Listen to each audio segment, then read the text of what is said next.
Hi friends, ఈరోజు మనం చెప్పుకోబోయే కథ భార్య భర్త ఇద్దరూ సమానమే. కథ చివరి వరకు వినండి. నచ్చితే ఒక లైక్ చేయండి. అంతా అనుభవించేసిన సన్యాసి మాటలకి కుర్రాడు బలైనట్టు కొన్ని సంవత్సరాల కిందటే పెళ్ళైన విజయ్ కాపురంలోని చిచ్చు కొత్తగా పెళ్ళై ఇంకా పూర్తిగా ఏ అచ్చటా ముచ్చటా తీరని రాజు కాపురంలో తంటాలు తెచ్చిపెట్టింది. ఎలా అంటే, నా స్నేహితుడు విజయ్ లేడు, పాపం వాడి భార్య సంగీత వాణ్ణి ముప్పు తిప్పలు పెడుతుందట అని రాజు అన్నాడు. కాదండి, నేను సంగీతతో మాట్లాడాను.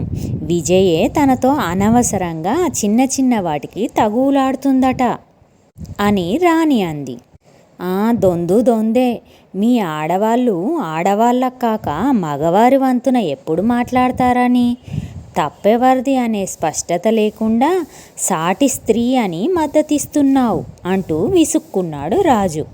మరి మీరు మాత్రం మీ స్నేహితుణ్ణి తన వంతున మాట్లాడుతున్నారుగా. అయినా ఏంటండి మీ మగాళ్ళ గొప్ప? ఊరికే భార్యల మీద నోరు పారేసుకోవడం తప్పితే ఏం తెలుసు మీకు అని గట్టిగా అరిచేసింది రాజు పైన. ఇంకా రాజు ఊరుకుంటాడా? తను కూడా కోపంతో, అసలు మా మగాళ్ళే లేకపోతే మీకు తిండి ఎక్కడి నుంచి వస్తుందే అంటూ ఊగిపోయాడు. మా ఆడవాళ్ళు లేకుంటే వంటెవరు చేసి పెడతారు అని కౌంటర్ ఇచ్చింది రాణి. ఇలా మాట మీద మాట పెరుగుతూనే పోతుంది తప్ప తగ్గట్లేదు. చివరకు రాణి ఏడ్చుకుంటూ గదిలోకి వెళ్ళిపోయింది. ఏమైనా చేసుకుంటుందేమోనన్న భయంతో రాజు కూడా లోపలికి పరుగు తీశాడు. బాధలో రాణి దేవుడి పటం దగ్గర నిలబడి, స్వామి, ఎన్ని రోజులు మాకీ కష్టాలు? ఈ మగాళ్ళకి మా బాధ అర్థమయ్యేలా చెయ్యి స్వామి అని మొరపెట్టుకుంది.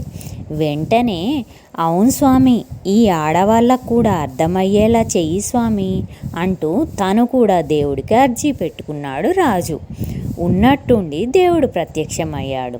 అలా ఒక్కసారిగా దేవుడు ప్రత్యక్షమయ్యేసరికి వారి నోట వెంట మాట రాలేదు. ఇది కళ లేక నిజమా అర్థం కావడం లేదు. రాణి తడబడుతూ, స్వామి, నా మొర ఆలకించి నిజంగానే వచ్చారా? నేను నమ్మలేకపోతున్నా. కోరికలతో మమ్ములను చంపుతారు, ఎదురైతే ఇలా వింతగా చూస్తారు. నీ కోరికేమిటో ఇప్పుడు కోరుకో అని దేవుడు వరమివ్వగా, సంసారంలో భార్యనే గొప్ప అని ఈ మగవాళ్ళకి తెలిసేలా చెయ్యి స్వామి అని రాణి కోరుకుంది. లేదు స్వామి, మగాళ్ళే గొప్ప అని వాళ్ళకి తెలిసేలా చెయ్యి అంటూ రాజు కోరుకున్నాడు. సరే, మీకు ఇరువురిలో ఎవరు గొప్ప, ఇంకా ఎవరి అవసరం ఇంటికి ఎక్కువ ఉంటుంది అని తెలిసేలా చేస్తాను. మీకిద్దరికీ 1 నెల రోజుల పాటు మీ ఆత్మలను ఒకరి శరీరం నుంచి మరొకరి శరీరంలోకి మారుస్తాను. కానీ బయట ప్రపంచం మీలో జరిగిన మార్పును గుర్తించలేదు. గొంతు కూడా మారదు. కేవలం ఆత్మలను మాత్రమే మారుస్తాను. 1 నెల రోజుల తర్వాత మరలా వచ్చి మీ ఆత్మలను యథాతథంగా మార్చేస్తాను అంటూ దేవుడు అన్నట్టుగానే వారి ఆత్మలను మార్చేసి మాయమయ్యాడు. ఇప్పుడు తెలిసొస్తుంది మా విలువ అని ఎవరికి వారు మనసులో అనుకుంటూ పడుకున్నారు. ఇక పొద్దున లేచాక ఒకరి పనుల్లో మరొకరు, అంటే రాజు శరీరంలో ఉన్న రాణి ఆఫీస్కి వెళ్ళడానికి తయారవుతూ, రాణి శరీరంలో ఉన్న రాజు ఇంటి పనుల్లో నిమగ్నమయ్యారు. మొదటి రోజు ఇద్దరికీ బాగానే గడిచింది. మరుసటి రోజు వంట కాస్త ఆలస్యం అవటంతో అరగంట ఆలస్యంగా వచ్చిన రాణిని వాళ్ళ బాస్ తిట్టిన తిట్లు తిట్టకుండా తిట్టాడు. రాణికి అదే మొదటిసారి అన్ని తిట్లు భరించడం. ఇంట్లో భర్త రాజు తిడితే క్షణం ఆలస్యం చేయకుండా కౌంటర్ ఇచ్చే రాణి బాస్ కావడంతో ఏమీ అనలేక తిట్లన్నీ భరించాల్సి వచ్చింది. ఒకరోజు పనివేళలో ఉన్నప్పుడు ఆరోగ్యం బాగాలేదని రాజు నుంచి ఫోన్ వచ్చింది. కాసేపు అనుమతి తీసుకొని రాజుని ఆసుపత్రికి తీసుకొచ్చినా రాణికి ప్రశాంతత లేకుండా పోయింది. కాసేపు కూడా కాకముందే ఆఫీస్ నుంచి రమ్మని ఫోన్ వచ్చింది. ఇక్కడేమో ఇంకా పని అవ్వలేదు, కానీ అక్కడ నుంచి ఒకటే కాల్స్. రాజుని డాక్టర్ దగ్గర చూపించి ఇంటి దగ్గర వదిలిపెట్టి మళ్ళీ ఆఫీస్కి వెళ్ళేసరికి చాలా ఆలస్యం అవ్వటంతో బాస్ చేత మళ్ళీ మాటలు పడాల్సి వచ్చింది. ఆలస్యం అయినప్పుడు ఒకసారి, పని అవ్వకపోవటం వల్ల ఒకసారి, పనిలో తప్పులు జరిగినప్పుడు ఒకసారి, ఇలా ఏదో ఒక విషయంలో రాణి రోజు తిట్లు తినాల్సి వస్తూనే ఉంది.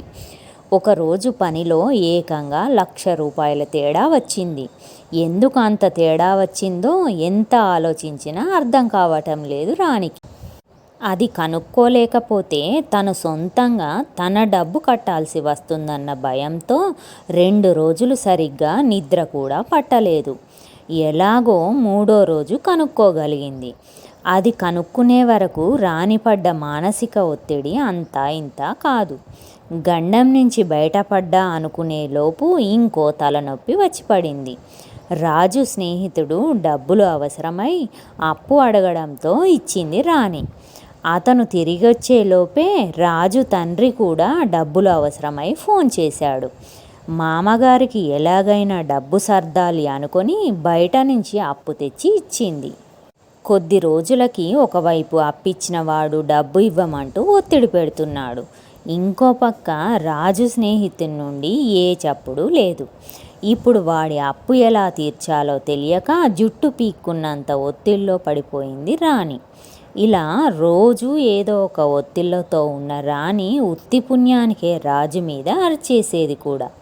చూస్తుండగానే నెల కూడా అయిపోవస్తుంది. నెల చివరి రోజున రాణి రాజు వద్దకు వచ్చి, నన్ను క్షమించండి, కాపురంలో భర్తే గొప్ప. రోజు ఆఫీసులో, ఇంట్లో ఒత్తిళ్లతో మగవారు ఎంత సతమతం అవుతారో అర్థమైంది.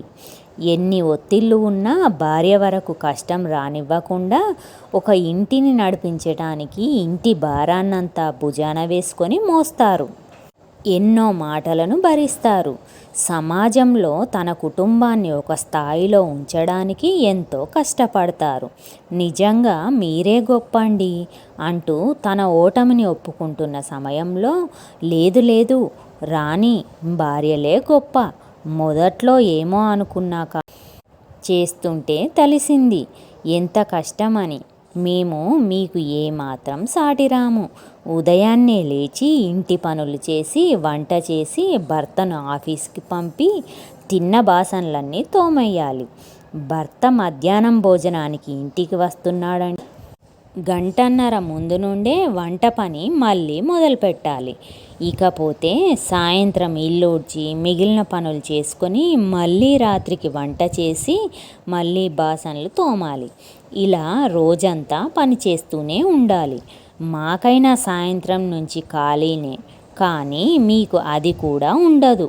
ఇంకా పిల్లలున్న వాళ్ళ సంగతి అయితే చెప్పనక్కర్లేదు.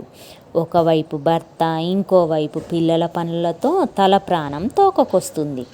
ఉద్యోగం చేస్తూ కూడా ఇంటి పనులు చేసే ఆడవారి గురించి ఎంత చెప్పినా తక్కువే. కాబట్టి భార్యలే గొప్ప అని రాజు అన్నాడు. లేదండి మీరే గొప్ప అని రాణి, కాదు మీరే గొప్ప అని రాజు. ఇలా వారి మాటామంతి చిన్నగా తగాదాకు దారి తీయబోయే క్రమంలో దేవుడు తిరిగి ప్రత్యక్షమయ్యాడు. ఒక సంసార జీవితంలో భార్య భర్త ఇద్దరూ సమానమే. మానసికంగా, శారీరకంగా ఇద్దరికీ ఒత్తిళ్ళు ఉంటాయి. ఎవరు ఎక్కువ కాదు, ఎవరు తక్కువ కాదు అని మీరు తెలుసుకోవాలనే మీ ఆత్మలని మార్చాను. భర్త ఒక మాట అన్నా లేక ఒక దెబ్బ వేసినా భార్య సర్దుకుపోవాలి. అదే భార్య తిట్టినా కొట్టినా భర్త సర్దుకుపోవాలి. ఒకరిని ఒకరు అర్థం చేసుకొని ఒకరి పనికి ఇంకొకరు గౌరవం ఇస్తూ సాగిపోతుండాలి. ఇది తెలియక చాలామంది నువ్వెంత అంటే నువ్వెంత అనుకుంటూ పచ్చని కాపురాలని నాశనం చేసుకుంటున్నారు. ఇక మీదనైనా సుఖ సంతోషాలతో నలుగురికి ఆదర్శంగా నిలిచేలా జీవించండి అంటూ దీవించి మాయమైపోయాడు దేవుడు. భార్యాభర్తల బంధాన్ని అర్థం చేసుకున్న రాజు రాణి మధ్య తరువాత ఎప్పుడూ గొడవ జరగలేదు. ఇది ఫ్రెండ్స్ ఈరోజు కథ. కథ నచ్చితే లైక్ చేయండి, కామెంట్ చేయండి, సబ్స్క్రైబ్ చేసుకోండి.